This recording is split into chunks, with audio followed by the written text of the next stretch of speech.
Buenas tardes para todas y para todos. Comenzamos este sexto panel titulado Conflictos del posconflicto en los territorios urbanos. En este panel nos acompaña el profesor Fabio Zambrano, economista y máster en Historia de América Latina, vinculado al Instituto de Estudios Urbanos de esta universidad. Nos acompaña también el profesor Luis Fernando González, arquitecto constructor y magíster en estudios urbanos regionales, doctor en historia y profesor asociado a la Facultad de Arquitectura de la Universidad Nacional de la sede de Medellín y es el director de la Escuela Hábitat en la sede de Medellín. Y el profesor Carlos Alberto Torres, arquitecto, profesor asociado a esta universidad, doctor en urbanismo y líder del grupo de investigación Procesos Urbanos en Hábitat, Vivienda e Informalidad.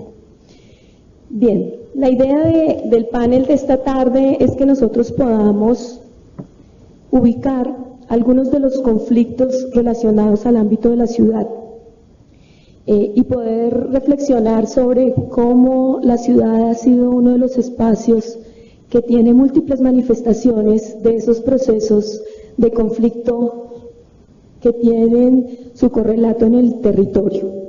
En ese sentido, la idea es mirar las ciudades como vienen jugando un papel determinante en el devenir de Colombia y cómo en los posibles espacios que genera el posconflicto en Colombia, pues tendremos unas manifestaciones y unos retos para pensarnos las ciudades. Más si pensamos en el crecimiento de las ciudades en América Latina y en el caso colombiano, el crecimiento de las grandes ciudades, pero también el papel que han jugado las ciudades intermedias. Y en ese sentido, el proceso de desplazamiento y las múltiples manifestaciones de los conflictos territoriales, cómo se han visto puestos en el territorio de las ciudades. En ese sentido, entender los procesos de fragmentación, de exclusión social y el planteamiento de las posibilidades y de los retos que pueden tener los espacios urbanos ameritan una serie de reflexiones para los cuales invitamos a los profesores a que nos acompañen. Frente a eso, las preguntas orientadoras de este panel serían: ¿cuál sería el papel de las ciudades en el contexto del posconflicto y la construcción de la paz en Colombia?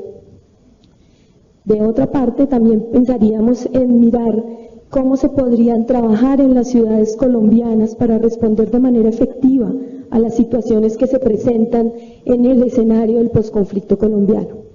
En ese sentido, pensar la conexión urbano-rural y la posibilidad de pensar en la consolidación de las propuestas de derecho a la ciudad y de consolidación de espacios territoriales donde esos procesos de exclusión social y de fragmentación social nos permitan pensarnos las posibilidades de unas nuevas configuraciones en las ciudades. En ese sentido, entonces, vamos a comenzar con la intervención del profesor Fabio Zambrano, a quien le agradecemos su participación. Marisol, muchas gracias por la presentación y buenas tardes a los y las asistentes. Organicé esta presentación espero 15 minutos, en 4 partes. La primera parte hace referencia a los ensamblajes de las ciudades con el recipiente mayor, que es el Estado Nacional. Es un ensamblaje que funciona muy bien, siglo XIX, buena parte del siglo XX, lleva ya más de 2 siglos, pero se está rompiendo. Y se está rompiendo porque la ciudad está cambiando sustancialmente, el Estado Nacional no tanto. En primer lugar, el cambio está en el desborde de los límites. Ya no sabemos qué es la ciudad, hasta dónde llega, hasta dónde alcanza, ni de qué tamaño son las ciudades, como veremos más adelante. Un desborde de sus límites político-administrativos. Hay un proceso son fagocitas, se van tragando las ciudades que están al lado, las van absorbiendo. Difusos límites entre el sistema de gobierno urbano, el municipio, la ciudad y lo que surge después de la ciudad, lo urbano. No se corresponde. Entonces se está construyendo una torre de Babel perfecta en el ordenamiento territorial. El gobierno urbano, el hecho urbano, no se corresponde. Y eso va a permitir esas líneas de sombra que son aprovechados por nuevos actores, nuevos operadores territoriales que están apareciendo en estos territorios urbanos y en las líneas de sombra de una manera muy fuerte y muy violenta. Está surgiendo un nuevo ensamblaje donde estos nuevos hechos urbanos ya empiezan a desbordar los estados nacionales. Y eso va generando una tensión de difícil solución.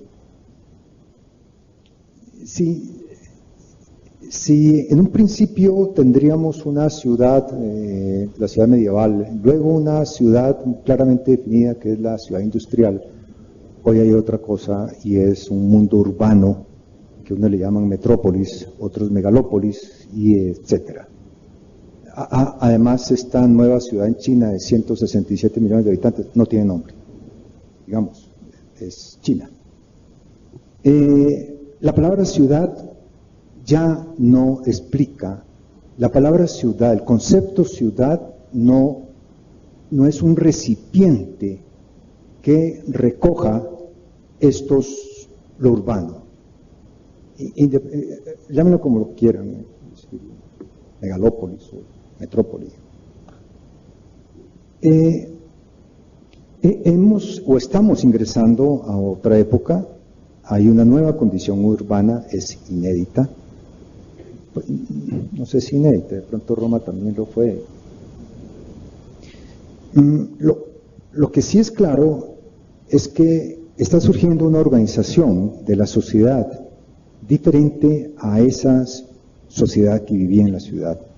Hay nuevos campos de experiencia humana, hay una nueva era urbana, donde las multicentralidades nos van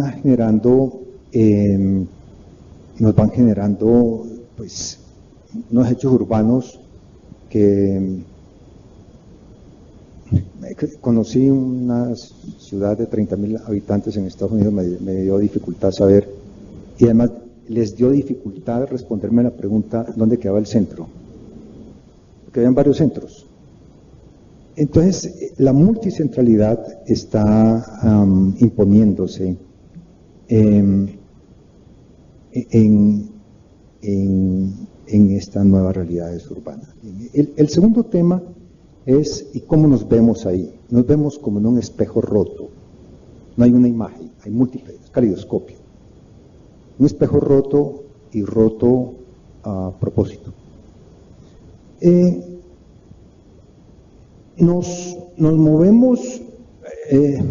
Paul Virilio es un historiador bien interesante, no sé si es italiano o francés, pero hace una exposición en París muy interesante sobre el miedo.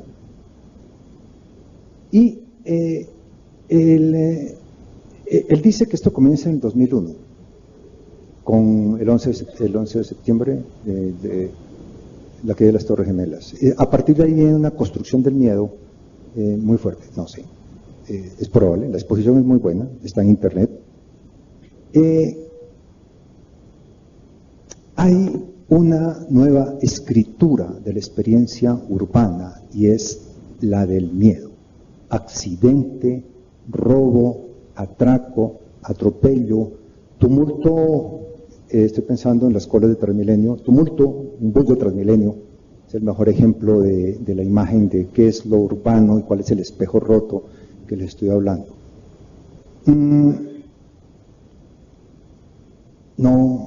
No es una imagen tranquilizadora de la ciudad, no es la imagen que se construye en los años 50, 60, 70 de la ciudad, no, es otra. La vida urbana, por lo tanto, es una catástrofe y así no la presentan. Todos los días ustedes pueden prender la mañana de Caracol, RCN, todos nos están presentando El Ojo de la Noche, El Noctámbulo, ¿cómo se llaman los otros? El Informante. El otro, El Nocturno. El Ojo de la Noche es el que más recuerdo. ¿Qué nos muestran? No salga de noche. La ciudad es el miedo. Esto es una catástrofe. Lo roban, lo atracan. El otro día aparecía además repiten la misma información porque la fuente es la misma, de una muchacha que le intentaron atracar. ¿Cómo es su noticia? ¿Y por qué lo repiten todos los noticieros? Porque la fuente es la misma. Se trata de un proceso de sustitución deliberada de un modo de organización social. La ciudad por lo urbano, pero lo urbano es el territorio del miedo. ¿Qué efecto tiene esto? Acabar, reducir, extinguir algo que se llama el espacio público. Eso es deliberado. ¿Cuándo comenzó? Paul Virilio dice que con la caída de las Torres Gemelas. Para mí comenzó mucho antes y un buen ejemplo es algo que hace un buen profesor de la Universidad Nacional cuando es alcalde, es la obra Zanahoria. Es acabar con la noche. Es reducir el espacio público, matar el espacio público. Sí. Bueno, profesores de urbanismo diseñan las estaciones de Transmilenio, ¿no? Que es otro buen ejemplo de la muerte del espacio público.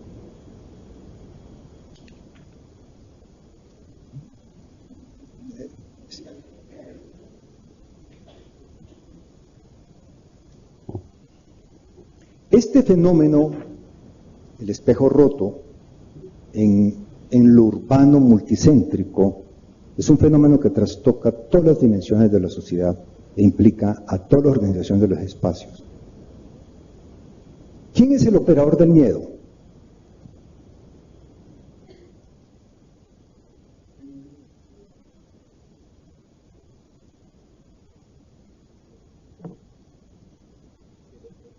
Ese es el emisor del miedo. Yo no lo dije. No, esas son las víctimas del miedo. Tan fuerte y tan claro es que hace un mes salió el presidente a decir, por favor, no emitan esos videos. Están creando la sensación de miedo. ¿Cómo era?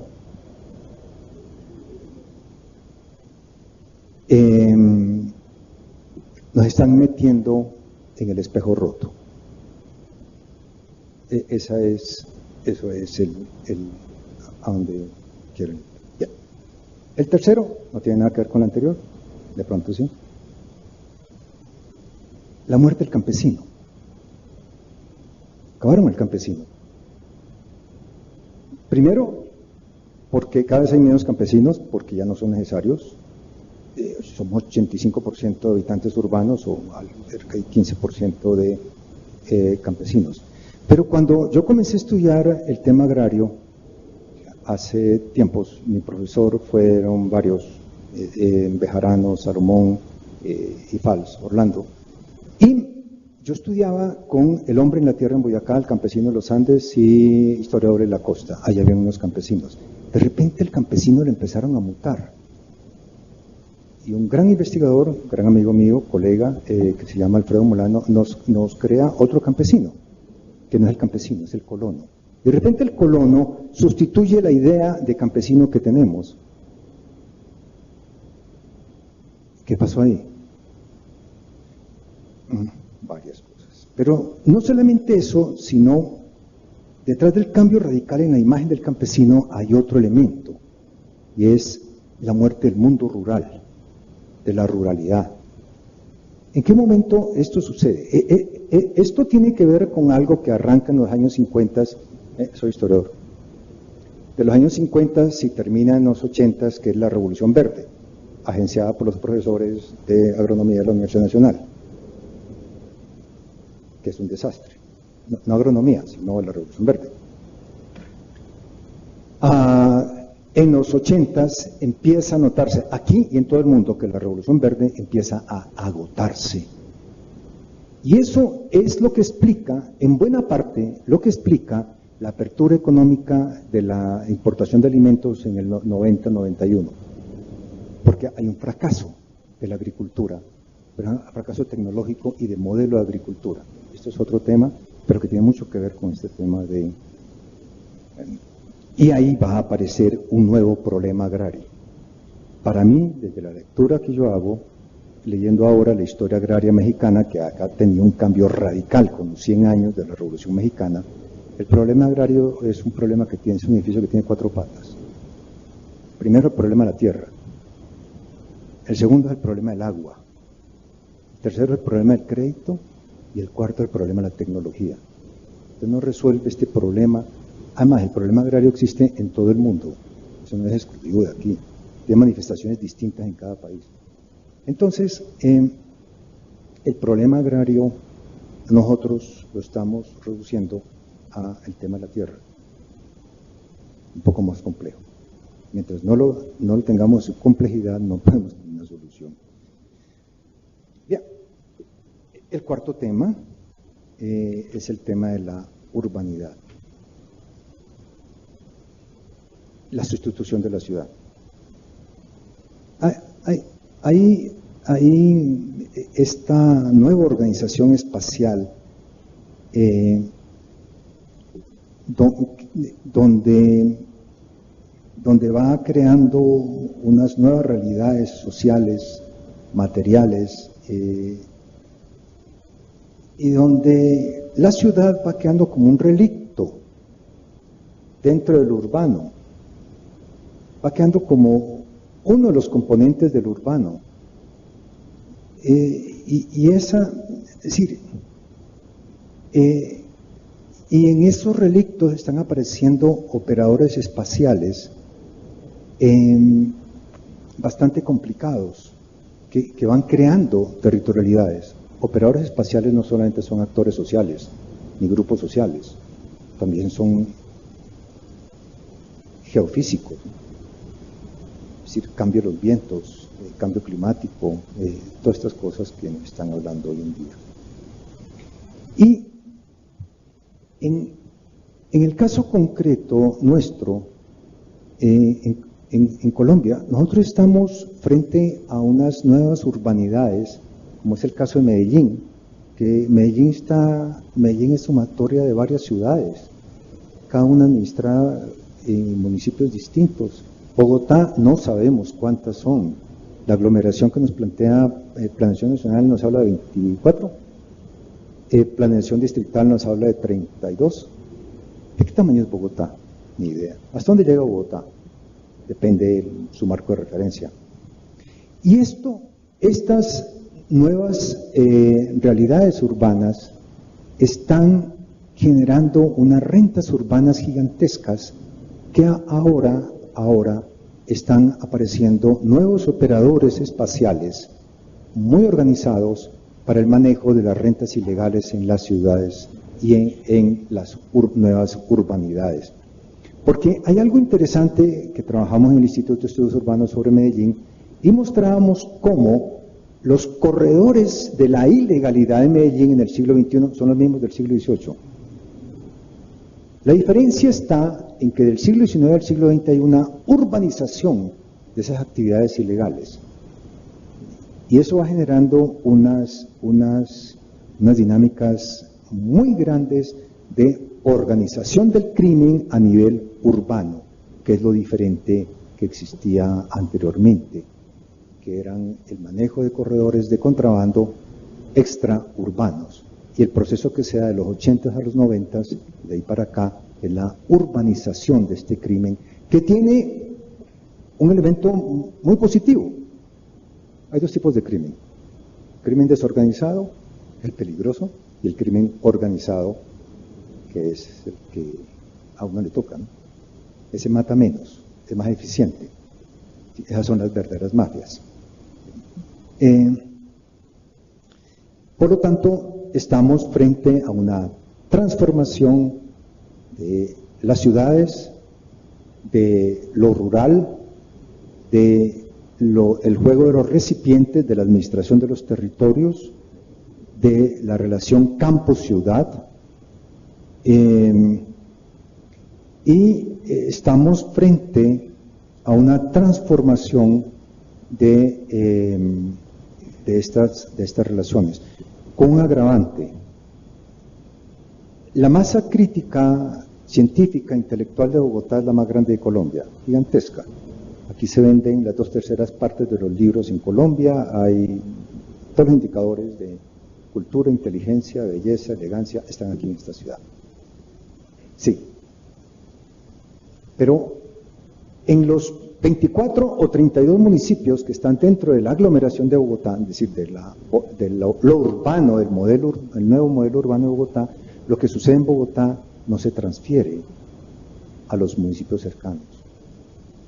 Entonces, Bogotá es como cada vez más aérea, cada vez menos en su territorio, cada vez menos democratiza su conocimiento en el territorio. Para terminar, a propósito de la exposición anterior, los derechos de los ciudadanos pasan por los derechos de los territorios. Eso es lo que apunta hoy estas ideas. El ordenamiento territorial hay que verlo como una estrategia para democratizar, para profundizar la democracia.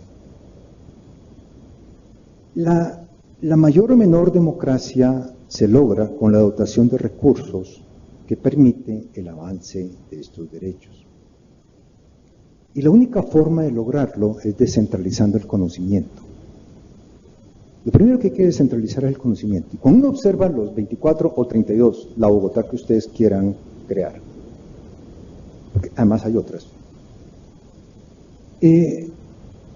todo se concentra en Bogotá. Pero el conocimiento cada vez se concentra más en Bogotá y cada vez menos en los municipios vecinos o los municipios que están en las órbitas de Bogotá. Y sin democratizar el conocimiento, el resto, y bueno, allí hay otra carreta sobre eso. Entonces, en conclusión, estamos en un cambio de era, un cambio de época, un cambio de paradigmas de lo urbano, y esto dentro del conflicto, no sé, es que deja como chiquito el conflicto. Porque además de esto está en otro contexto ambiental que es también bastante complicado y eso nos deja en una situación complicada. Por lo tanto, si uno observa y le sigue la pista a estos operadores urbanos, que es el crimen organizado, muy organizado,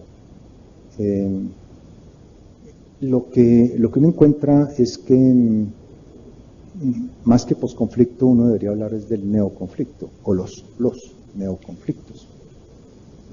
Este conflicto territorial entre Bogotá y sus ciudades sucedáneas, cada vez más tensionantes, es otro conflicto. Muy bien. 20 minutos. Muchas gracias al profesor Fabio Zambrano.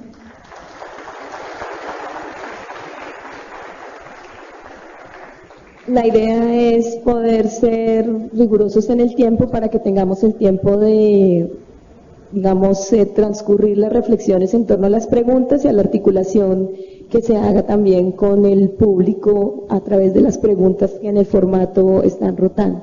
Vamos a darle la palabra al profesor Luis Fernando González. Buenas tardes. Ayer el profesor Montañez dijo que su presentación se le había dañado un virus. Hoy tengo que decir que todos mis predecesores me reventaron mi presentación. Yo no sé si lo que tengo que decir son lugares comunes, simples citas, una síntesis y tal vez alguna complementación.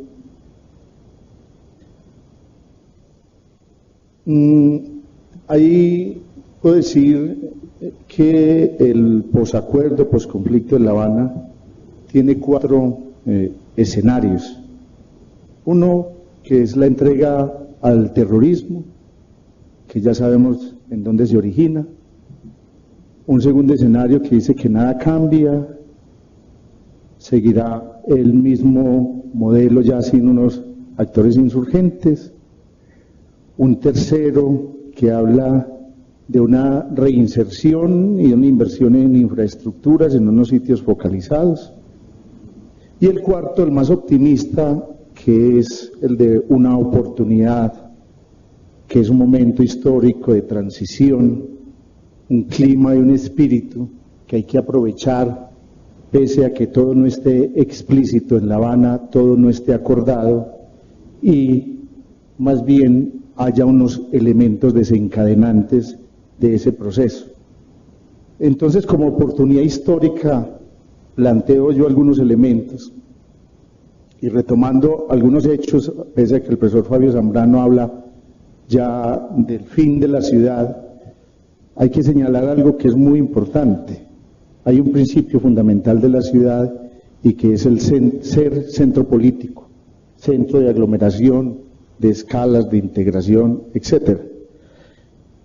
Y que todos los días demanda más de los territorios cada vez más lejanos, desde más en la geografía colombiana, donde las ciudades se hicieron lejos de los puertos y necesitan conectividad, que demandan elementos energéticos, etcétera, y que desde la ciudad se opera en gran medida el conflicto.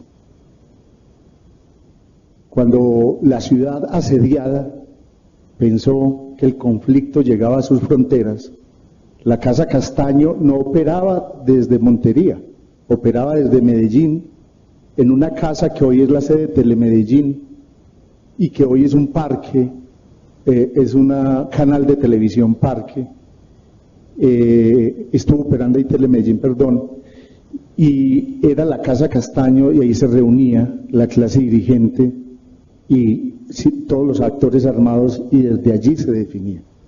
Es decir, a pesar de que el conflicto se supone que era rural y la ciudad estaba asediada, desde ahí se determinaba. Y solo ahí descubrimos que había conflicto en esos territorios lejanos, pero que se determinan. No van a creer que los de los Sidres de la altillanura son campesinos, están en Pereira, están en Medellín, están en otra parte, en los centros financieros, donde las aglomeraciones de escala, el centro del poder administrativo y demás, determinan en gran medida eso. Entonces hay que volver sobre la historia del poder concentrador de la ciudad, más cuando hemos definido, y ayer lo decía Viviana Patiño, se generaron sistemas urbanos regionales macrocefálicos con unas inercias difíciles de romper y que es importante analizar por lo que tienen implicaciones en este tema de desarrollo posterior. Escuchaba y yo creo que con preocupación, estamos hablando de conflicto, pues yo no creo que el ordenamiento territorial se haya hecho solo si el conflicto. Hay unas violencias que determinan y unos conflictos que determinan el ordenamiento colombiano, pero hay determinaciones geográficas, hay lógicas económicas, hay lógicas político-administrativas, algunas veces se enlazan unas con otras, se implican mutuamente, pero no se puede señalar que todo sea producto del conflicto en la configuración territorial y urbana. Pero ese proceso de concentración que nos lleva, y esto es importante para lo que voy a señalar, a que en el 1% del territorio habite actualmente el 37% de la población. 1%. Colombia tiene 114 millones de hectáreas y en 26.000 hectáreas habita el 37% de la población. Y si se quiere acrecentar un poco más, en el 3% de la población está entre el 75 y el 80% de la población, donde se produce el 85% del Producto Interno Bruto. Entonces, hablar de un proceso sin entender las lógicas del ordenamiento territorial será completamente difícil, y si se intensifica la macrocefalia y si no se rompen las inercias que han venido definiendo la lógica del ordenamiento territorial. Y esto llama la atención porque cuando ustedes cogen, y ayer vimos en los mapas, en los diferentes mapas, y hoy, ¿cuáles son las lógicas de concatenación del sistema de ciudades que plantea el Departamento Nacional de Planeación, el del estudio de ciudades intermedias de Torres y Caicedo, financiado por el BID, con los 125 municipios definidos por la ONU, los 281 municipios del posconflicto definidos por la Fundación Paz y Reconciliación, donde están digamos, los de 58 municipios de consolidación urbana, todos de manera dispersa, de manera diferente, operando en una lógica solo desde el conflicto y sabiendo que hay otras variables que intervienen, y por ejemplo la propuesta que hace Julio Carrizosa de un sistema urbano territorial en equilibrio de acuerdo con las capacidades ambientales y la justicia territorial. Entonces ahí ese posconflicto tiene que entrar a ordenar esas lógicas, y como vimos en los mapas, está imperando una sola lógica y difícilmente tendremos un territorio en equilibrio y en ese sentido una justicia socioespacial y territorial. Pero concentrado en eso que llamamos ciudad todavía, pero ya como explicó muy bien Fabio,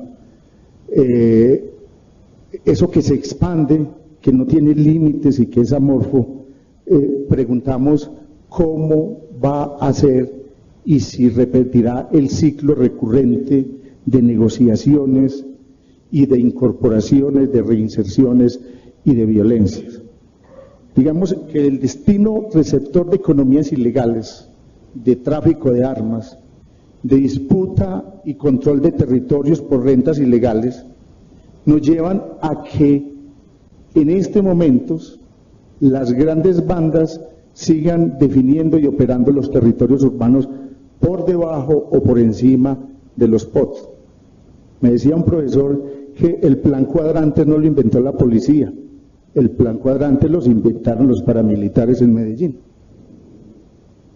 Y entonces sigue operando esos territorios a partir de bandas. En este momento en Medellín, pongo el caso de Medellín no porque creamos que es el ombligo, como muchos he oído críticas a un profesor, ayer le hacía una crítica a la profesora de la UPB, no es porque tenemos los datos próximos, no porque creamos que Antioquia sea el determinante y la pujanza y la grandeza. Hay 300 combos en donde hay más de 13.500 jóvenes, en donde el 14% de la población joven de Medellín, de 540.000, está en posible reclutamiento. Y eso sigue operando a partir de que existe una estructura axiológica, es decir, de sistema de valores, cuya cultura y legalidad, lo escribían estos días en la columna del Espectador Aldo Cívico, sigue siendo determinante, no solo por la cultura del narcotráfico, sino por esa modernidad líquida que nos habla Zygmunt Bauman, en donde de alguna manera sigue jugando en imaginario, por lo que ya Fabio señalaba, las nuevas realidades y las nuevas mentalidades que están operando. No simplemente es por un enquistamiento local, sino por esa inserción en una economía global que se inició por el narcotráfico. Nosotros nos globalizamos por el narcotráfico y creamos un sistema de valores, una estructura axiológica.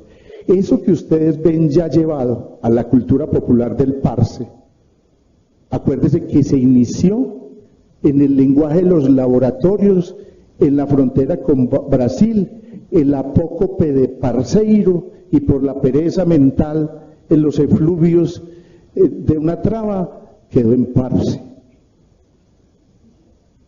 Y ahí los amuraos lo llevaron al parlache, y la cultura de masas, eso que tanto le desespera a Vargas Llosa, pues lo ha vendido por el mundo, pero nos implica que ese sistema de valores axiológico no solo está hecho de un enquistamiento local, sino de una relación de globalidad. Entonces aquí hay un primer elemento del posconflicto para la ruptura que tiene que ver con los 100 hechos que vendió el alcalde que inauguraba obras no terminadas. Decía que después de muchos años se bajó el índice de homicidios en Medellín, pero mutó a otras formas de criminalidad y sobre todo un control discreto del territorio, donde las rentas ilegales siguen siendo fundamentales. Ese es un aspecto. Otro aspecto, y eso tiene que ver con la relación en los corredores de ilegalidad que se urbanizan, que está señalando Fabio Zambrano. Otro elemento es que la ciudad es históricamente informal. En un proceso de ocupación, construcción, formalización, legalización, esa ciudad se incorpora. Pero la ciudad hecha desde el modelo territorial, desde la institucionalización del ordenamiento territorial, es muy poca, es de muy bajo efecto frente a esos procesos de informalidad. Por lo cual vienen varios problemas. Uno, ya lo sabemos,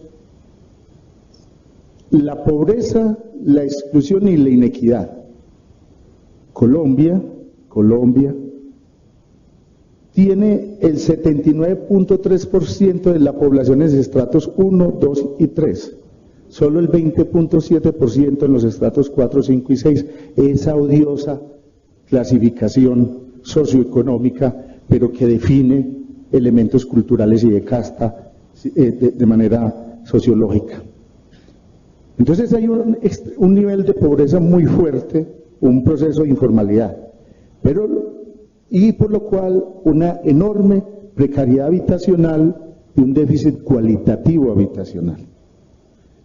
Mientras el modelo, el operador formal de ordenamiento territorial, hace grandes proyectos, grandes infraestructuras en las famosas alianzas público-privadas, en parte generando maquillaje y en parte generando suelo para la renta del suelo urbano, que generan factores como la gentrificación, la expulsión de población, que por eso ese modelo territorial contribuye, poco se analiza, pero contribuye a que nuestro indicador de Gini sea uno de los peores de Latinoamérica y del mundo, con el 0,57 en Colombia de promedio, unos más, unos menos, producto en parte de ese modelo urbano, pues no operan las plusvalías como formas de redistribuidoras de las rentas del suelo urbano, y pese a todo lo que sé. Lo más grave del asunto, ayer o ya no me acuerdo, alguien me mencionaba a Kerry, a Lauslin Kerry, quien en el estudio Operación Colombia, Operación Colombia, es que a veces me confundo, me voy para el octenio y un poco antes. Operación Colombia es el libro. Kerry estaría en este momento feliz que se hubiera cumplido ese deseo de que la construcción se volviera el líder de la economía. Estos días hemos hablado del extractivismo minero, pero el gobierno Santos encontró una locomotora de reemplazo a las que se le averiaron en la trocha, y fue la vivienda, fue la construcción urbana, y esa es la que ha mantenido ese discreto Producto Interno Bruto en crecimiento en los 3 últimos años. Si ustedes se dan cuenta, el PIB crece por la industria de la construcción, y sobre todo por la vivienda y todos los programas de vivienda que hay, que ha acentuado por lo cual toda una construcción de vivienda sin una cualificación de los territorios y el hábitat en Colombia. Y de esta manera, a través de esta locomotora de la construcción de la vivienda, pues las rentas del suelo urbano se siguen disparando, y por eso ese que yo llamo el Fadegán urbano, que es Camacol, felizmente reclama cada vez más suelo urbano. Suelo urbano, suelo urbano, suelo urbano. Es la monserga que escuchamos en los titulares desde hace tiempo. Y por eso hemos mencionado que los instrumentos de planeación, de ordenamiento territorial, se han convertido cada vez más en instrumentalizadores de las rentas del suelo urbano y cada vez menos cumplen con el objetivo para los cuales se crearon, que era buscar el mejoramiento de la calidad de vida a partir del equilibrio del sistema natural con el sistema artificial. Eso está allí, pero es que hay una cosa que es muy importante y hay que decirlo, y es la ausencia de un modelo urbano regional en equilibrio en Colombia que impida las inercias y las aglomeraciones, favorecen la acumulación de rentas del suelo urbano. Julio Carrizosa le decía, la solución de Bogotá no está en Bogotá, sino afuera de Bogotá. La solución de Medellín no está en Medellín, sino fuera de Medellín. La solución de Cali no está en Cali Jumbo, sino en las ciudades intermedias. No está en Barranquilla y Soledad, etc. Entonces el modelo favorece esas inercias y establece pautas para la reproducción del capital mediante la habilitación del suelo, con un agravante, que la autonomía municipalista la acrecienta. Ese de vender el terruño que se creó el municipalismo con el Estado-Nación determina que las rentas del suelo urbano se multipliquen y compitan los municipios. Por eso estoy de acuerdo en lo que varios señalaron de esas escalas intermedias del ordenamiento territorial, no solo del ordenamiento urbano territorial, sino las escalas intermedias, que para esas nuevas formas urbanas requieren unas nuevas formas de concepción del territorio. El problema de la tierra urbana obviamente no se toca en La Habana, y menos cuando ésta cumple verdaderamente, digamos, aparentemente una función social. Se habla de tierra rural, bancos de tierra, legalidad de las tierras de colonos, zonas de reserva campesina, etcétera, pero ¿y la tierra urbana? Parece un mito la tierra urbana, pero el Estado tiene que habilitar suelo y haciendo grandes inversiones que van a repercutir en rentas y plusvalías que no retornan. Ya desde la ley 61 de 1978, el problema no es de leyes o que no se haya dicho, la ley orgánica de desarrollo urbano decía, voy a citar porque me interesa para mi... Bueno, la ley orgánica decía en el artículo 2, habla de la óptima utilización del suelo urbano y la participación de la sociedad en el valor de la tierra, que se debía exclusivamente al crecimiento de las ciudades y al gasto público. Dice, participación de la sociedad en el valor de la tierra. Y la ley de reforma urbana, que es la que es vigente, habla de reserva de tierras urbanizables. ¿Qué ciudad ha hecho reserva de tierras urbanizables destinadas a vivienda de interés social? Y habla de bancos de tierra y también de un impuesto de estratificación socioeconómica que se apunta hacia la adquisición de tierras con destino a la construcción de viviendas.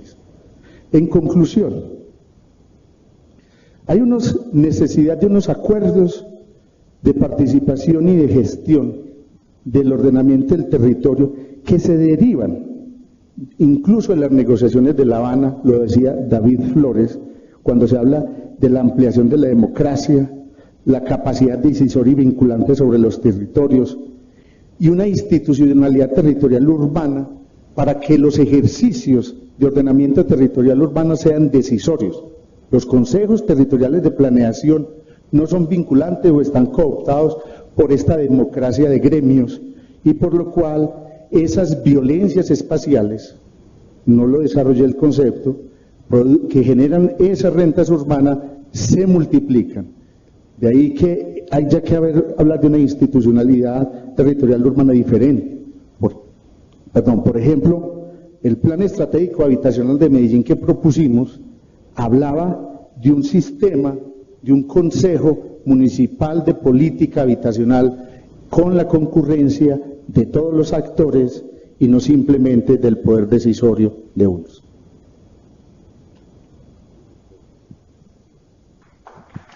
Luis Fernando, muchas gracias.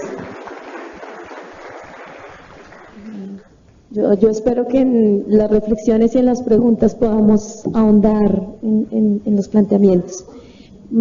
Para hacer la última intervención de este panel, vamos a darle paso entonces a la palabra al profesor Carlos Torres. Bueno, buenas tardes. Si Luis Fernando no tenía nada que decir, yo creo que yo tampoco. Y pues esta última intervención resulta un poco más compleja, pues dado todo el recorrido que hemos hecho desde ayer. Sin embargo, voy a tratar de compartir con ustedes también alguna serie de reflexiones alrededor del tema de qué pasa con ese tema o qué pasa con los conflictos que generará el posconflicto en los territorios urbanos. Fíjense que durante todo el seminario hemos venido hablando fundamentalmente del suelo rural, del territorio rural, de los conflictos en el territorio rural, ¿cierto? Ayer se nos mostraban varias estadísticas sobre las formas de aglomeración y las formas de distribución del suelo rural. Y ya Luis Fernando nos señalaba algunos datos hoy. Básicamente un dato grueso es que del 10% del total del territorio nacional, solamente ese 10% es donde hay concentraciones que podríamos llamar urbanas, ¿sí? Sin que a todo lo podemos llamar ciudad. Entonces, ¿por qué es importante la ciudad? ¿Cuál es la importancia de la ciudad colombiana en términos de esto que llamamos el posconflicto? Si en términos territoriales aparentemente no representa una porción significativa allí. Y allí entonces vale la pena señalar varios elementos. El primero es que la ciudad hoy es el principal escenario de aglomeración de población. Y eso no es gratuito porque de alguna manera en esa dinámica de aglomeración se convierte en un escenario fundamental de mercado. Lo que hay en la ciudad son consumidores dispuestos para un mercado agrupados en un territorio limitado, que por lo tanto facilita las dinámicas de mercado. En ese sentido, la ciudad se ha convertido hoy, y sobre todo las grandes aglomeraciones, en el mejor escenario del desarrollo del capital transnacional y nacional. Porque el capital ya no se sitúa en términos de una región específica o de un lugar o de un país específico, sino en términos de aquellos territorios que efectivamente les son proclives a poder desarrollar su actividad económica. Ya lo mencionaba el profesor Fabio Zambrano, una ciudad como Bogotá, con una región próxima que perfectamente suman los 9 millones de consumidores. Caso de Medellín y el área metropolitana de Medellín, perfectamente suman 4 millones de habitantes. Y así podemos mirar en los territorios urbanos. Pero simultáneamente no se nos olvide que de alguna manera nosotros no estamos ajenos a lo que está pasando en esta aldea global. Y que en esa aldea global de alguna manera nosotros tenemos una dificultad enorme, y es que existen agendas globales que determinan el quehacer de las ciudades. Y nuestras ciudades no están ajenas a esas agendas globales. Y están funcionando en relación a esas agendas globales. Determinaciones del Banco Mundial, determinaciones del Banco Interamericano de Desarrollo, determinaciones ahorita de la OCDE, ¿sí? Este año se celebrará en el Ecuador la tercera Cumbre Mundial de Hábitat, que establecerá los lineamientos para los próximos 20 años en términos de las ciudades. Y aquí el Departamento Nacional de Planeación perfectamente recoge esas políticas y las transfiere en términos de las dinámicas que nosotros tenemos. Y cuando uno mira el último documento, o más bien el documento más reciente vinculado con el tema de la caracterización de cuál debe ser la ciudad colombiana, se encuentra uno este documento de misión de ciudades. Y en ese documento se traduce claramente en términos de lo que aparece en el Plan Nacional de Desarrollo. Cuando uno lo mira, uno lo que encuentra es una coherencia absoluta entre lo que se ha venido denominando la política urbana desde los años 90 hasta hoy, que está basada fundamentalmente en 4 elementos. La movilidad, fundamentalmente centrada en los grandes sistemas de movilidad y particularmente los BRTs o Transmilenios. La política vinculada a la producción de vivienda como generador de la dinámica económica más allá de la satisfacción de la necesidad de la vivienda. La cobertura de servicios públicos domiciliarios en la perspectiva de la privatización de la misma y la administración por entes de mercado. Y la adecuación de infraestructuras para el capital transnacional y nacional en términos de negocios en la ciudad. Esos 4 elementos son recurrentes allí. Entonces, cuando uno mira eso en relación a lo que están hablando en La Habana, no tiene nada que ver. ¿Sí? La Habana no está hablando de lo urbano, pero sí está hablando de lo rural. Pero cuando uno mira el tema de lo rural en términos del Plan Nacional de Desarrollo, nada de lo pactado en La Habana está incorporado en términos del Plan Nacional de Desarrollo. Y eso tiene que ver con una idea que es importante que no la perdamos de vista. Hay un discurso público del establecimiento en términos de la construcción de una política de paz a partir de la negociación que va en contravía de las acciones de la política pública real. Y eso es lo que está marcando parte de las dificultades que tenemos. En ese sentido, no se nos olvide que el modelo de desarrollo no está en discusión. Y en tanto el modelo de desarrollo no está en discusión, lo que se está planteando es que la ciudad se siga dinamizando en función del elemento fundamental, que es el mercado. Es decir, la ciudad se mueve bajo la lógica de proyectos y grandes proyectos urbanos, dentro de eso que muchos han querido denominar como eslogan de la ciudad marketing. Entonces, también hablamos de un discurso del ordenamiento territorial de la ciudad a partir de esta figura de los planes de ordenamiento territorial, pero que en la práctica no se cumplen. Llevamos ya 15 años desde los primeros planes de ordenamiento territorial y no hay un solo plan de ordenamiento territorial en este país, sin temor a equivocarme, que se haya cumplido. Ni siquiera en las grandes ciudades, con toda la capacidad instalada para poder desarrollar de la mejor manera las apuestas que estaban allí, se ha hecho. Porque no interesa el desarrollo del conjunto del territorio, lo que interesa son los grandes proyectos que se establecen en ese territorio. Y eso lo vemos claramente en las grandes ciudades. En ese sentido, tampoco se nos olvide que frente al tema de los derechos, la Corte Constitucional señaló que lo que existe es un gran estado de cosas inconstitucionales, ¿sí? Que fundamentalmente afectan a la población más vulnerable, no solamente a la población en condición de desplazamiento forzado. Ya aquí también se señaló, 7 millones de colombianos y compatriotas desplazados a las ciudades contabilizados desde 1985 hasta hoy, en 30 años, no es un porcentaje despreciable, con unos mayores niveles de concentración en unas ciudades que en otras, pero que eso significa que de alguna manera no han existido políticas públicas claras y acciones claras de incorporación de este conjunto de población, ¿sí?, a la dinámica urbana.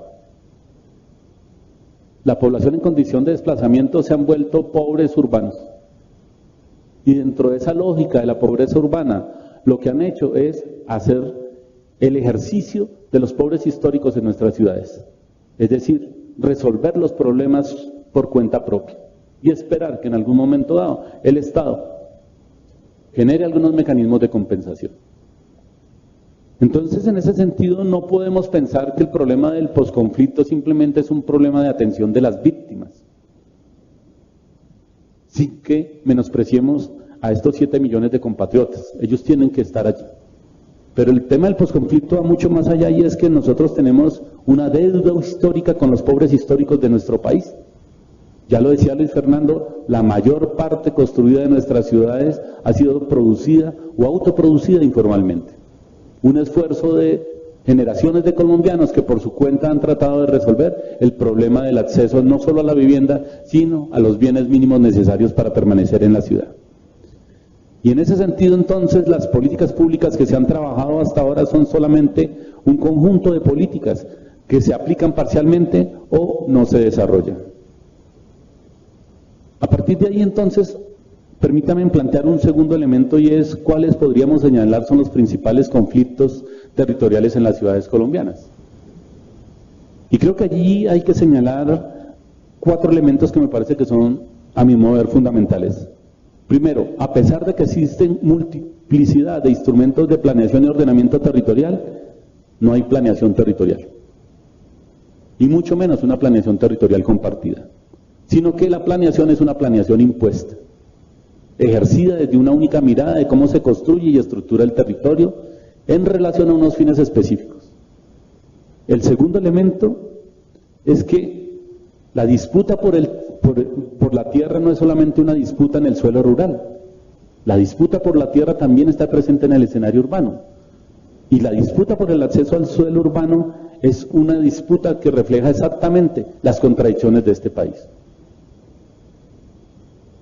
La ciudad presenta una disputa permanente por acceso al suelo urbano y cada vez representa mayores dificultades porque el suelo urbano cada vez adquiere mayor valor, en el cual la mayoría de los colombianos no puede acceder al mismo. Entonces pasamos de una escala muy grande en términos de territorios en los ámbitos rurales a una escala más pequeña, pero que en ambas está en juego el tema del acceso al territorio y particularmente el acceso al suelo. Eso nos lleva entonces también a plantear que de alguna manera, en la medida que la ciudad se concibe solamente como una ciudad en relación de proyectos, no importa cómo aprovecho la ciudad y el territorio presente en la ciudad. Y por lo tanto, usufructo la ciudad en relación a esas dinámicas que están planteadas allí. Los grandes problemas que tenemos hoy están asociados a todo el tema del deterioro de los ecosistemas, vinculados con los procesos de explotación del territorio urbano. Procesos de la minería urbana, ¿sí?, que son procesos extractivos en donde la ciudad llegó, pero que se mantienen a pesar de que la ciudad llegó allí. Procesos vinculados con la ampliación de los bordes urbanos y el agotamiento de los recursos hídricos y la contaminación de los mismos. Proyectos asociados a la dificultad de poder garantizar el sostenimiento de la ciudad. Y en ese sentido, no existen procesos reales de participación para la toma de decisiones en la ciudad. Las decisiones en la ciudad siguen siendo impuestas y desarrolladas a partir fundamentalmente de una mirada hegemónica que concibe el territorio de una sola forma. Fijémonos simplemente que en términos de esas disputas territoriales hay elementos que ni siquiera aparecen visibilizados. Hablábamos de las disputas de los territorios de los pueblos ancestrales y los pueblos afrodescendientes en las grandes zonas rurales. Pero ¿qué pasa con los territorios afros y qué pasa con los territorios indígenas en los escenarios urbanos? En Bogotá nomás hoy hacen presencia 35 pueblos ancestrales. Solamente, si no me falla la cabeza, 12 están reconocidos. Y de esos creo que solamente 2 tienen algo de territorio. Entonces, ¿de qué estamos hablando en términos del reconocimiento de esa condición? Y entonces, ¿qué implica como un tercer elemento la relación entre la ciudad y el conflicto social y armado en Colombia? Lo primero es que la ciudad dejó de ser el espacio de retaguardia y abastecimiento de la insurgencia y los grupos armados y se convirtió en el espacio privilegiado de la disputa del poder. Y eso sucede a partir de los años 90. Lo segundo es que la ciudad simultáneamente se convierte en el principal escenario de resguardo de los grupos hegemónicos de este país. Los grandes latifundistas, los grandes ganaderos, los grandes dueños de los proyectos mineroenergéticos, de los proyectos que están instalados en el territorio rural, no están en esos territorios, están en la ciudad. Porque la ciudad les brinda las garantías de la seguridad a partir del manejo de los aparatos de seguridad del Estado. Por eso la ciudad cada vez tiene un mayor ejercicio de control, ¿sí?, por parte de los actores vinculados con el establecimiento. Pero allí entonces aparece un tercer elemento y es que los habitantes urbanos no se reconocen como parte del conflicto. No se consideran actores ni víctimas. Sin embargo, y consideran además que el conflicto es un problema del mundo rural, cuando el conflicto desde los años 90 se urbanizó y cada vez adquiere otras dimensiones. Y en ese sentido, En los escenarios urbanos la presencia del conflicto está asociada de una u otra manera, y no es homogénea en todas las ciudades, como lo hemos conversado aquí en todos los territorios, al control territorial por parte de los actores armados. Cada actor armado ejerce un control territorial en la dimensión del territorio que controla y los habitantes que posee y las riquezas que acumula allí. Actores del paramilitarismo, ¿sí? Actores vinculados con la delincuencia, actores vinculados con la insurgencia y los mismos aparatos de seguridad del Estado. Entonces la ciudad enfrenta un esquema militar de control muy fuerte, y en función de ese esquema, de alguna manera las poblaciones se acomodan allí. Por lo tanto, cuando miramos el tema de la condición de la población desplazada en las ciudades, las poblaciones desplazadas no van a retornar al campo. Esa idea de que de alguna manera la población desplazada idealmente va a retornar a las labores agrícolas o pecuarias o a otra serie de actividades en el campo, es una condición mínima del conjunto de población que sufrió condición de desplazamiento, por dos razones. Una, porque los procesos de desplazamiento no son procesos recientes, sino son procesos acumulados de muchos años que han hecho que esta población hoy en día ya no sean habitantes rurales, sino sean habitantes urbanos. Son urbanitas, han aprendido a vivir en la ciudad, han configurado nuevas generaciones urbanas y por lo tanto la oferta de bienes y servicios urbanos que le brinda la ciudad no la tiene el campo. Y por más precario que estén en la ciudad les presenta las mejores opciones de permanecer. Por lo tanto, no habrá un retorno de víctimas. Y por lo tanto, el valor del suelo urbano va a seguirse incrementando porque en la medida de los procesos de aglomeración, cada vez es más difícil acceder a este suelo.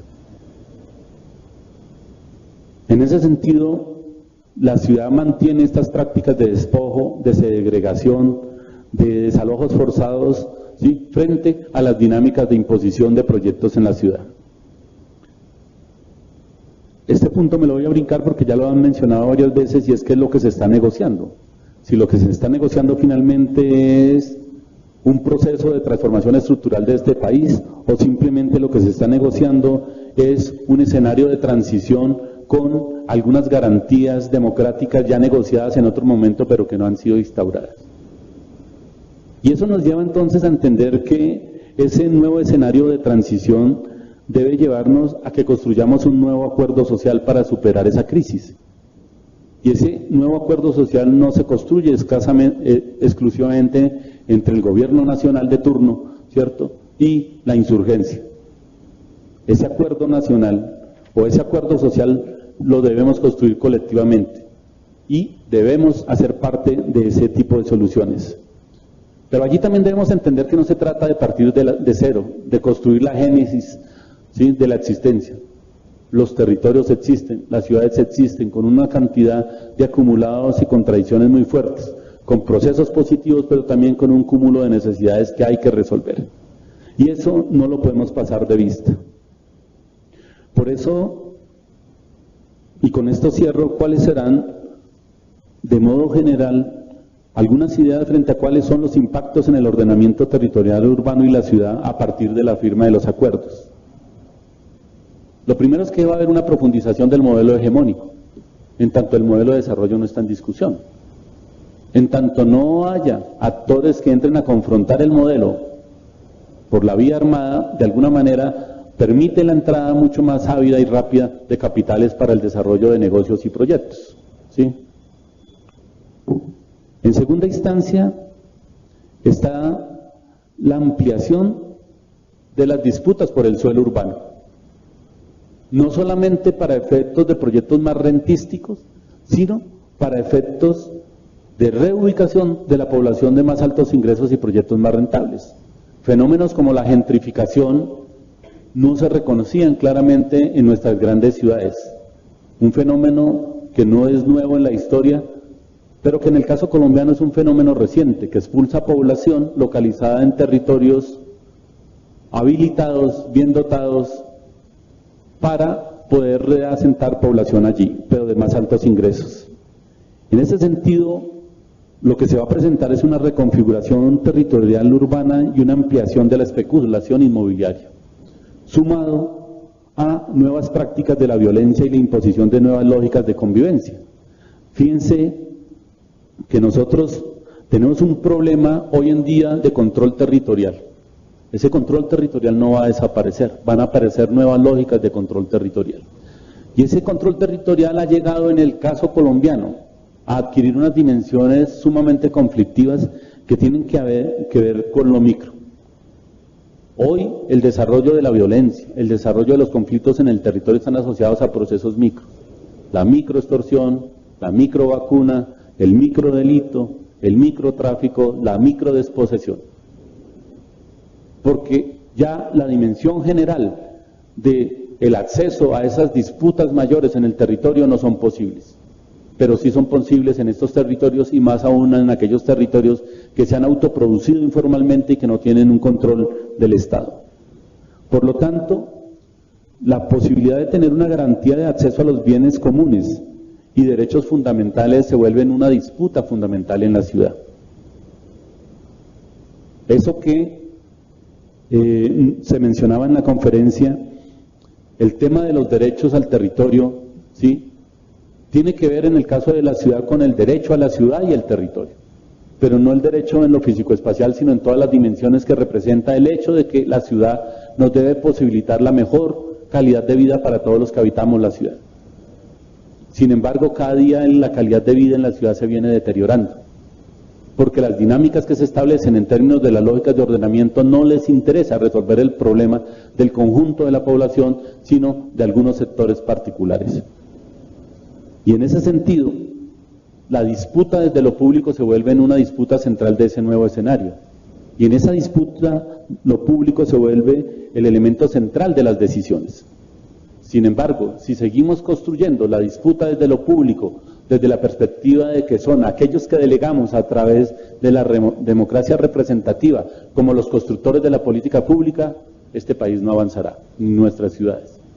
Y la construcción y la defensa de lo público tiene que pasar necesariamente por la acción colectiva y por las decisiones colectivas que permitan que efectivamente logremos construir un proyecto colectivo. Eso no se ha hecho hasta ahora. Pero seguimos en la lógica de lo que nos establece las dinámicas inerciales sobre nuestras ciudades. Todos los municipios en este momento tienen que hacer plan de desarrollo y todos los municipios tienen que participar a ver si están de acuerdo o no con el plan de desarrollo, y en el caso de los municipios más grandes tienen que entrar a hacer procesos de participación vinculados con planes de desarrollo local. Si uno revisa ese ejercicio desde los 90 hasta hoy, encuentra que ese ejercicio fundamentalmente ha sido un ejercicio en donde en todas las ocasiones han cambiado la metodología, para que todos participemos, pero que otros decidan. La toma de decisiones sigue siendo una decisión de pocos y no del conjunto de la sociedad. Y por lo tanto nosotros tenemos que construir políticas de Estado, pero construidas colectivamente.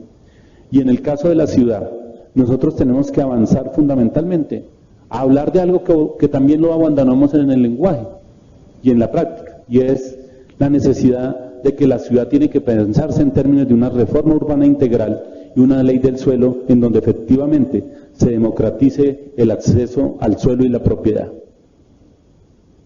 Termino con esta frase, dice: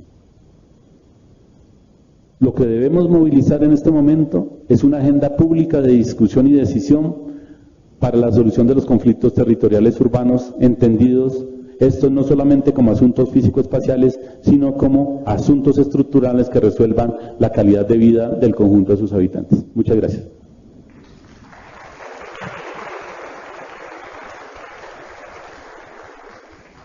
Muchas gracias a nuestros tres panelistas.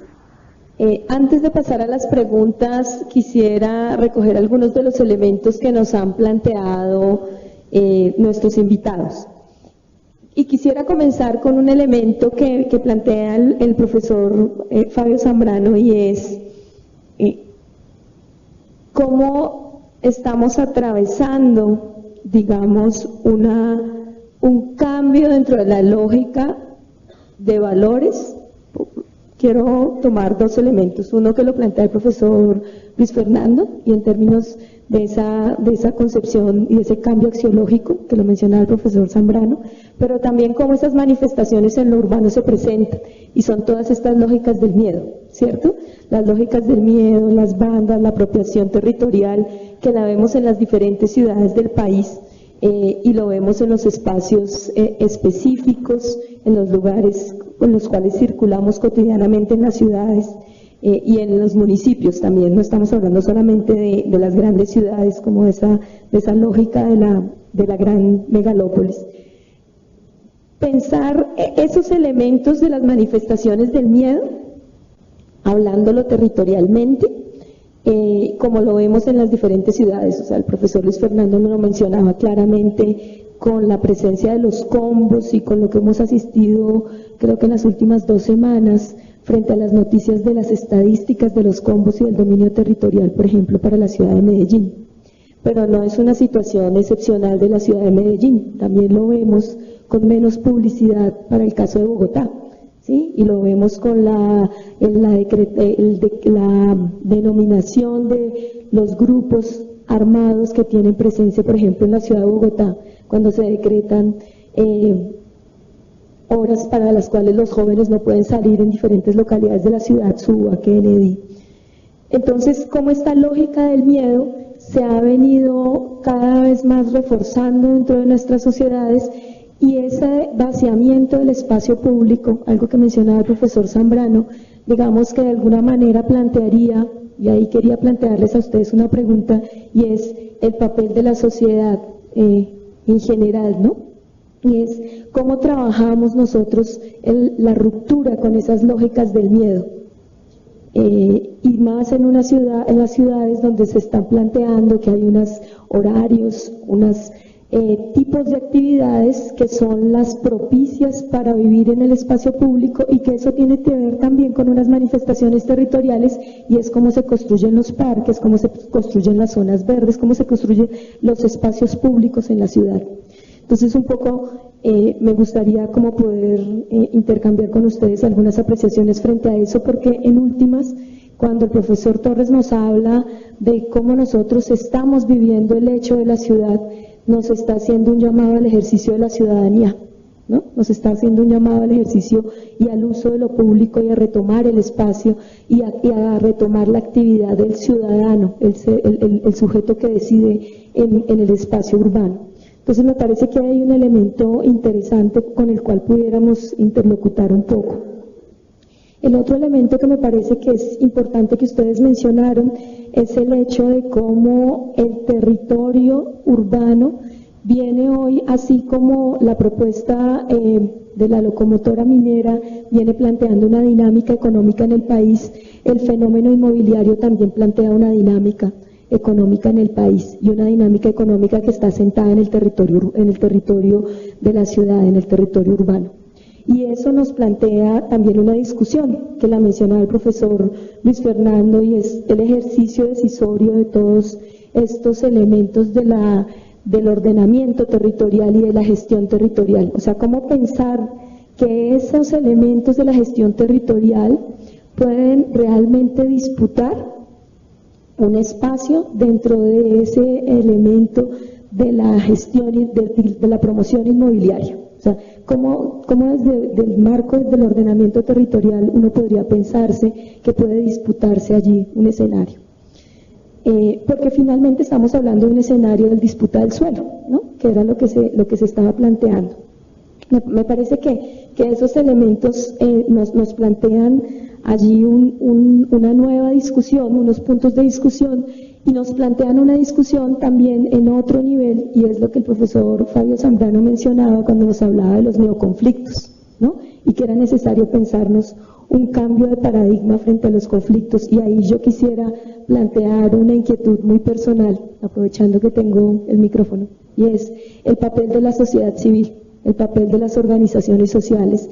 Se ha hablado durante este seminario de los campesinos, se ha hablado de las comunidades afro, se ha hablado de las comunidades indígenas, pero en este país también hay movimientos urbanos y hay organización urbana.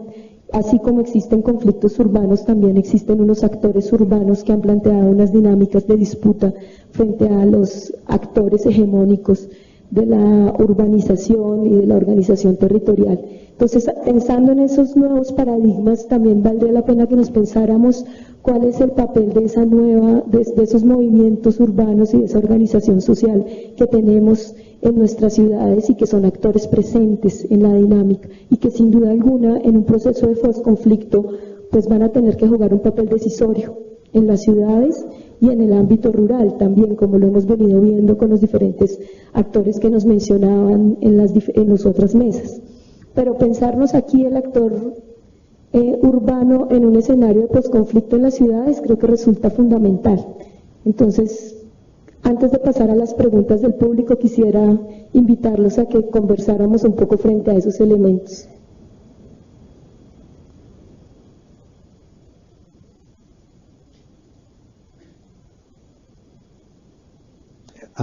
Hablar del futuro es muy difícil.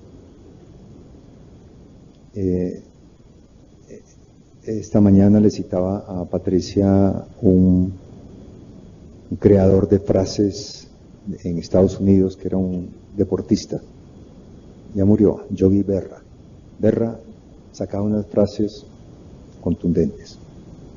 Y una es sobre el futuro, que él no habla del futuro porque es que el futuro ya no es lo que solía ser.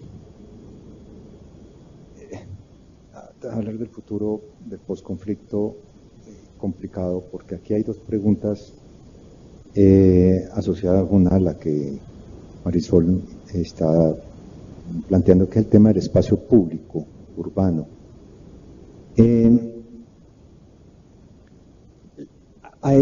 Yo lo que percibo es que se está cambiando un miedo, están cambiando el miedo de unos operadores territoriales que son las FARC, las guerrillas, y se crea, pues, con méritos o sin méritos, como las quieran ver, se crean como actores del miedo, constructores del miedo. Entonces, con el acuerdo y el proceso de paz nos quedamos sin operadores del miedo. Entonces, esa es una. Lo otro es el peso entre... No debería hablar de eso. Pero bueno, vamos a mencionarlo porque es que eso es un tema que en Argentina es muy delicado, el peso del ejército como contrapeso de la policía. Yo no sabía que eso era necesario, pero en Argentina ellos tienen un lío grandísimo con la policía, como un poder urbano. Entonces, yo creo que uno de los problemas que podemos tener en el posconflicto es un crecimiento gigantesco de la policía. Yo creo que eso es lo que está sucediendo con la construcción del miedo, porque los videos que nos pasan por la televisión los entrega la policía. Es el video del atraco y siempre aparece el policía resolviendo la cosa, y si no lo va a resolver, en 24 horas tenemos preso al tipo. Siempre anuncian una efectividad muy grande. Yo creo que allí hay un nuevo actor urbano importantísimo en las ciudades colombianas. Yo creo que a eso se refirió el presidente Santos hace un mes, diciéndole bajen el tono los videos, no pasen tanto, porque inmediatamente entrevistaron al comandante de la policía, ex comandante de la policía hoy, que inmediatamente dijo, no, es que los ciudadanos deben enterarse de lo que está pasando, no sé qué, pero es eso.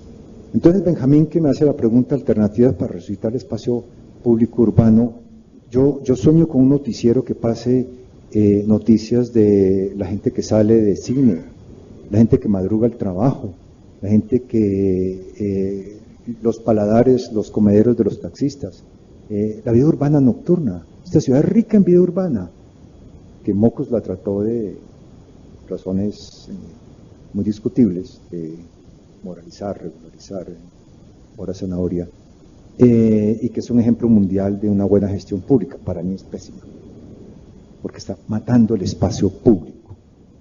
Entonces, ¿cómo rescatar el espacio público? Bueno,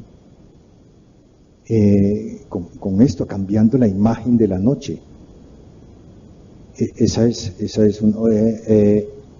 Las imágenes que nos presentan en televisión siempre es de que se perdió la cultura ciudadana. Ese es otro tema.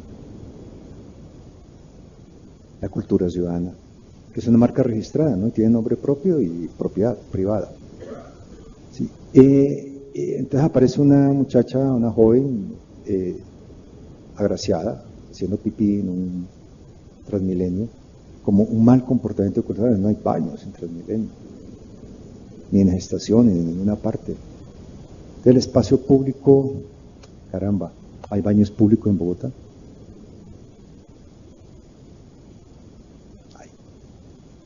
Traten de ir a trotar al Parque Simón Bolívar, el lugar más hermoso que tiene esta ciudad, y traten de cambiarse la ropa de deporte en el baño del Parque Simón Bolívar.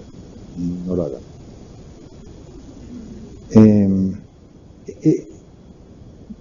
Entonces, pues, ¿qué hacer con el espacio público? ¿Qué hacer con el espacio público en la Universidad Nacional, que es medio basurero?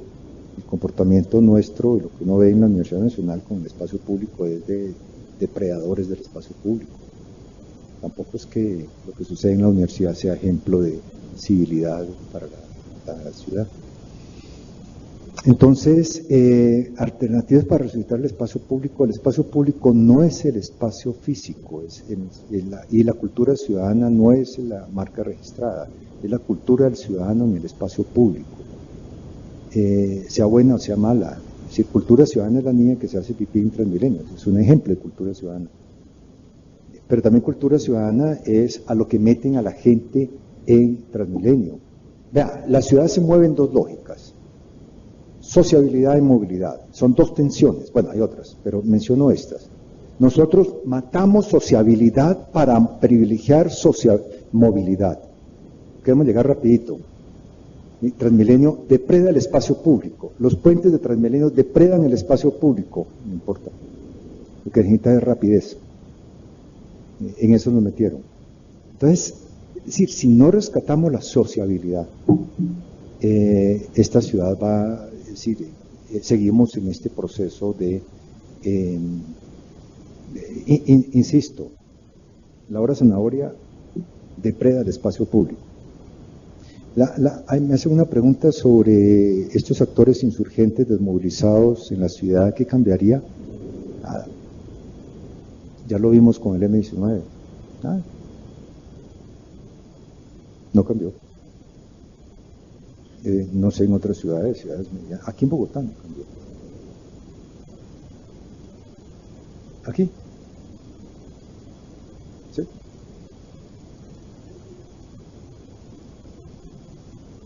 Y desmovilizados hay de distinto tipo. Una vez vi un grafite aquí en la universidad, decía: Álvaro, desmovilízate, tu familia te espera. Bueno. Muchas gracias, profesor Fabio, muy amable. Luis Fernando.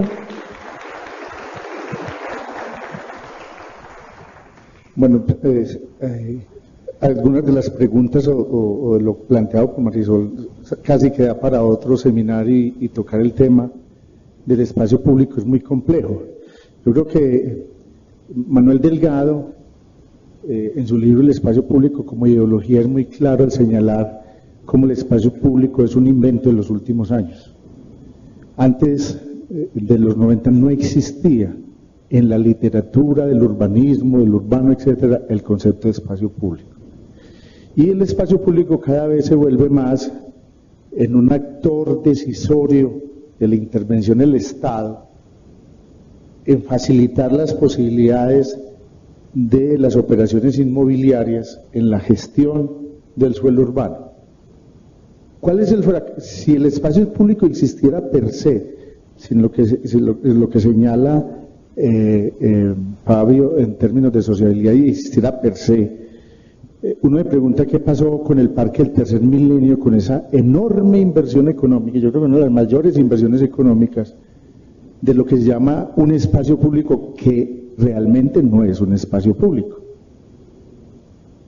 Y se quedó todo el problema de la operación inmobiliaria, que era el que en últimas definía. Yo creo que es el mejor ejemplo de qué es hacer algo que se dice que es espacio público, que no es espacio público. Entonces, cada vez más estos conceptos de espacio público se han convertido en el factor que justifican grandes inversiones públicas para desencadenar procesos privados. Peter Hall, en Las ciudades del mañana, mostraba en el momento más radical de Reagan y de Thatcher, en el momento más radical, cómo era una pequeña inversión pública para desencadenar procesos privados. Y aquí es una altísima inversión pública para generar rentas del suelo privados. Ni siquiera en la época thatcherista, ni siquiera en las ciudades más neoliberales está ocurriendo lo que está ocurriendo en Colombia bajo el argumento del espacio público. Hay un elemento que señalaste sobre el territorio urbano, el fenómeno inmobiliario, el espacio decisor. Me quedó algo y lo voy a concretar en esto. Hablamos de las grandes migraciones de poblaciones que generan barrios y que esos barrios se formalizan y se insertan y después son barridos por la renovación urbana del ordenamiento territorial. Barrios enteros, rentas del suelo al que ellos debieron haber capturado por haber hecho todo el proceso y salen indemnizados, expulsados en procesos de gentrificación y no hay captura de renta ni plusvalías por ellos por una operación inmobiliaria que les niega todo ese proceso acumulativo y de derechos. Eso que están trabajando de valoraciones sociales. Comenzamos con valoraciones catastrales, después de valoraciones económicas, ahora hablamos de valoraciones sociales, para poder restituir en parte toda esa capacidad que tuvo la sociedad, grupos humanos, de hacer todo un ejercicio urbano y que después le he negado. Ahí hay un problema de derecho, de justicia, etcétera, de lo que hablamos, y sería más extenso hablar en ese sentido. Y por eso los órganos de decisión y de cogestión son tan importantes.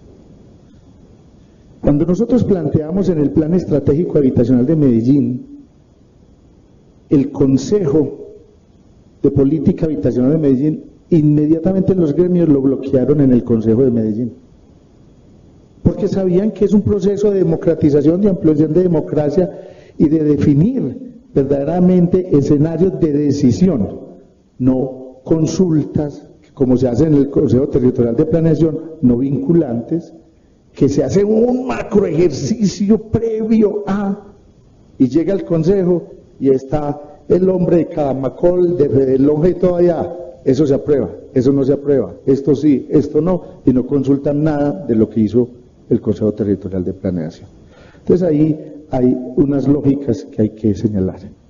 Y de manera un poco perversa, me pasa, Carlos, una pregunta que era para él sobre las periferias. Dice Luis Fernando González Carlos Torres, pero dice, ¿cómo se vincularían las periferias urbano-rurales, ejemplo Bogotá, con el desarrollo de la paz territorial, creación de pobres urbanos y campesinos bogotanos? Bueno, no soy experto en la articulación en Bogotá, Páramo de Sumapaz y otras suburbanidades. Hay un hecho que es importante y que he señalado, simplemente voy a hablar con esto. Los equilibrios urbanos-regionales. Si hay una nueva categoría del urbano, hay una nueva categoría de lo rural. No se puede hablar de una generalidad de lo rural. Hay urbanita y hay ruralita. Hablamos de lo rururbano. En los procesos de conurbación metropolitana, en los procesos de dinámicas territoriales, uno no puede hablar de un campesino muchas veces, caso Santa Elena en Medellín, que ejerce poco esa unidad agrícola familiar y que sus ingresos no están y su seguridad alimentaria muchas veces por la actividad productiva, agrícola, familiar, sino que incluso tiene vive de una imagen, ya vive de un marketing. Él es silletero, no produce flores, muchos, unos sí. Y viajan a Tokio, desfilan en Ámsterdam, van a Madrid, tienen una marca, una identidad propia, eso está bien, no estoy diciendo que es malo, así los ortodoxos se desgarran las vestiduras porque ya no tienen una identidad del campesino silletero, pero él vive de una marca, como Juan Valdés, tienen su silletero. Esa es una nueva concepción de la ruralidad próxima a los centros urbanos metropolitanos, que marcan que las políticas de ruralidad sean diferentes a la ruralidad remota, que define otros mecanismos de vinculación a eso. Por eso, cuando estamos hablando de sistemas urbanos regionales, habla también de la gradación de los procesos, de esas proximidades urbanas, y por lo cual de los ejercicios que se deben hacer con los habitantes en los diferentes territorios, porque hay unas nuevas formas de concepción productiva, etcétera, que ya no están afincadas únicamente a la unidad agrícola familiar. Bien, sobre la primera pregunta, yo quisiera irme por otro lado, porque el tema de las lógicas del miedo vinculadas con el tema del espacio público, creo que hay que mirarla desde un poco cómo ha sido ese ejercicio de construcción de la ciudad colombiana, y sobre todo cómo de alguna manera la concepción de el espacio cerrado, el espacio como gueto, sí, es lo que ha instalado esa lógica de la seguridad. Entonces pasamos al conjunto cerrado, pasamos al centro comercial, que están resguardados, que están protegidos y que de alguna manera le brindan la seguridad, ¿cierto? O sea, la gente los domingos no va a la calle, no va al parque, va al centro comercial, porque en el centro comercial están resguardados, están protegidos. ¿Y por qué quiero mencionar eso? Porque de alguna manera el tema del espacio público, si bien como dice Luis Fernando, es un tema relativamente novedoso en nuestras ciudades, no por ser novedoso es menos importante. Se supone que de alguna manera la gran realización de la ciudad europea es el espacio público, el espacio en donde efectivamente la gente tiene la posibilidad de encontrarse, disfrutar de la ciudad, disfrutar de la calidad de vida, como puntos de encuentro, como puntos de acceso a los bienes y servicios urbanos de manera colectiva, cosa que no tenemos en nuestras ciudades, porque aquí hay que pagar por todo. Y en ese sentido, entonces, el tema de el espacio público, como bien lo dice Fabio, la tendencia es a eliminarlo, porque incluso en la propuesta de Peñalosa, ¿sí? Si ustedes recordarán, su primera acción fueron 2 millones de volardos, que ya no sabemos dónde están. La segunda acción fue pavimentar las vías y los andenes, porque se concebía y se sigue concibiendo el espacio público como un espacio anodino, simplemente para transitar, para ir de un lugar a otro, no para permanecer. Por eso allí no pueden haber ningún tipo de ventas, por eso allí no puede haber ningún tipo de amenidades urbanas, por eso no se piensan como espacios donde la gente se pueda encontrar, no son punto de encuentro. Y eso se va a reforzar de alguna manera. Pero eso está asociado a un elemento que tiene que ver con el tema del posconflicto, y es que la guerra es muy rentable. La guerra genera unos dividendos importantes. Y por lo tanto la guerra no se debe acabar, la guerra se debe transformar. Y la mejor forma de transformación de la guerra son la venta de la seguridad privada. Entonces, si hay una exacerbación del problema de la criminalidad, del tema del miedo, del terror, de las dificultades de estar allá y que tenemos que resguardarnos, pues por lo tanto lo que hay que aumentar es ese pie de fuerza vinculado, ¿sí?, con la protección de los ciudadanos.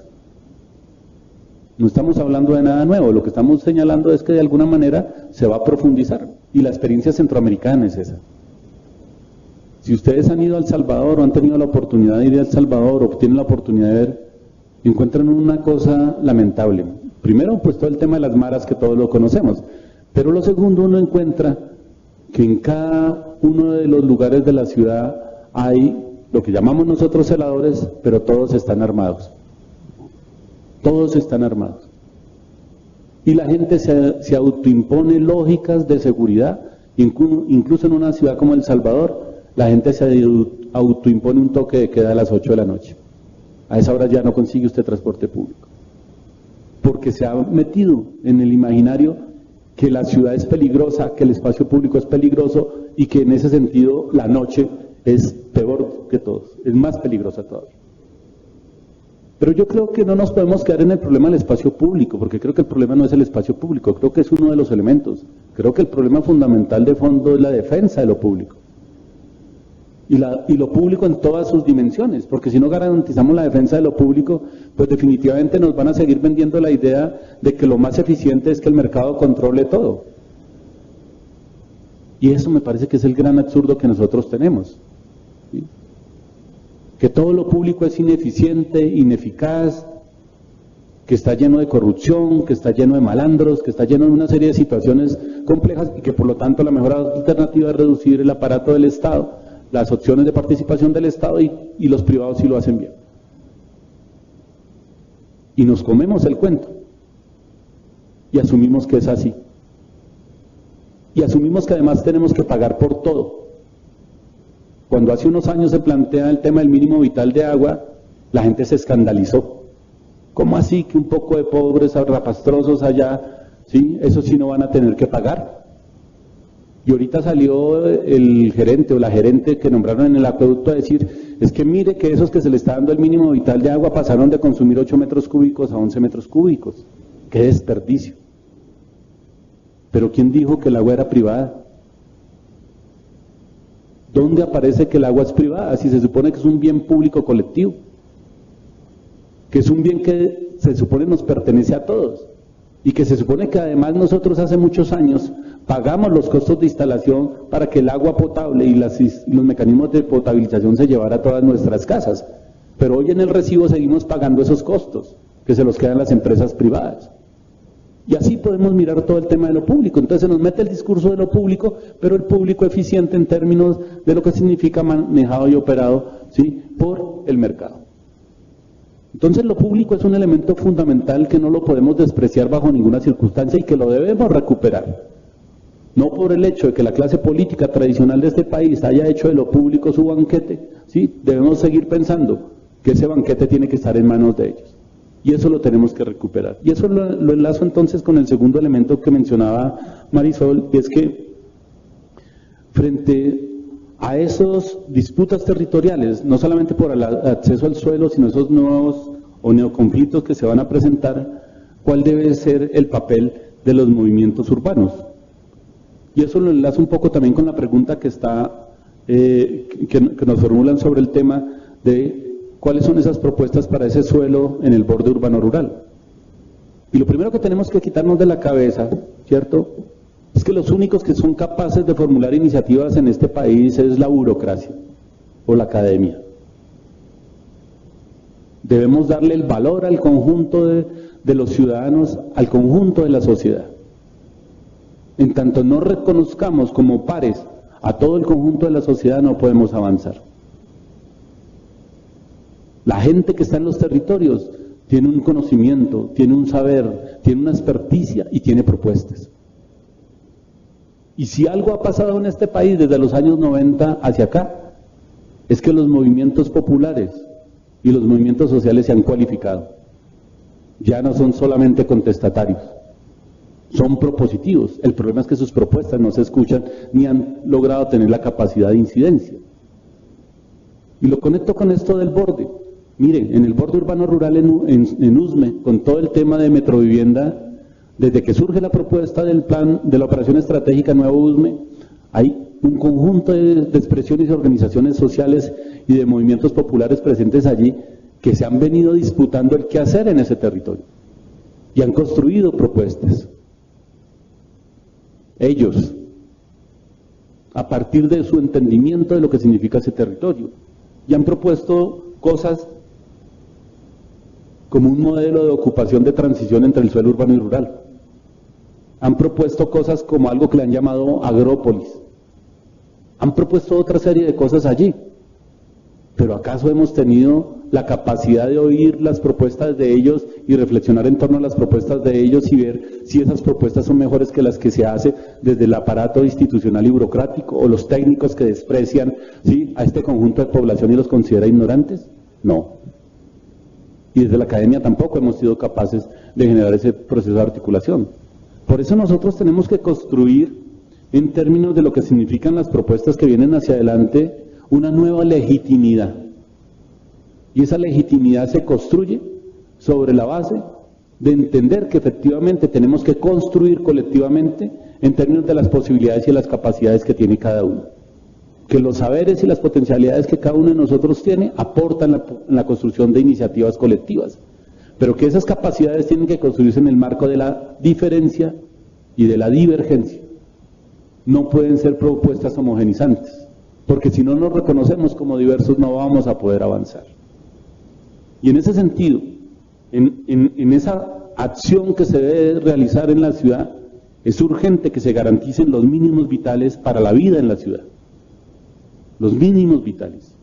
Y esos mínimos vitales no son solamente un tema de agua, son también un tema de energía, son un tema de movilidad, de abastecimientos, de acceso a educación, salud, bienestar, ¿sí? Porque lo que nosotros debemos aspirar en la ciudad no es a los mínimos vitales, sino a los máximos sociales. ¿Cómo hacemos que la ciudad efectivamente potencie las capacidades que tiene para el conjunto de sus habitantes? Y entonces eso nos lleva a plantearnos una pregunta más de fondo, y es si la institucionalidad que tenemos tiene la capacidad de resolver eso. Y yo creo que no. Y yo creo que tenemos que construir una nueva institucionalidad con unas nuevas reglas de juego que se ajusten a estas nuevas realidades, pero que no se construya desde el establecimiento, sino desde el conjunto de los que habitamos los territorios. Creo que allí está la apuesta, y es la apuesta que tenemos que configurar desde los distintos escenarios, y creo que es donde nos debemos mover. Muchas gracias. Muchísimas gracias al profesor Fabio Zambrano, al profesor Luis Fernando González, al profesor Carlos Torres. Este es nuestro sexto y último panel de la tarde. Yo voy a dar paso para que hagan el cierre del seminario.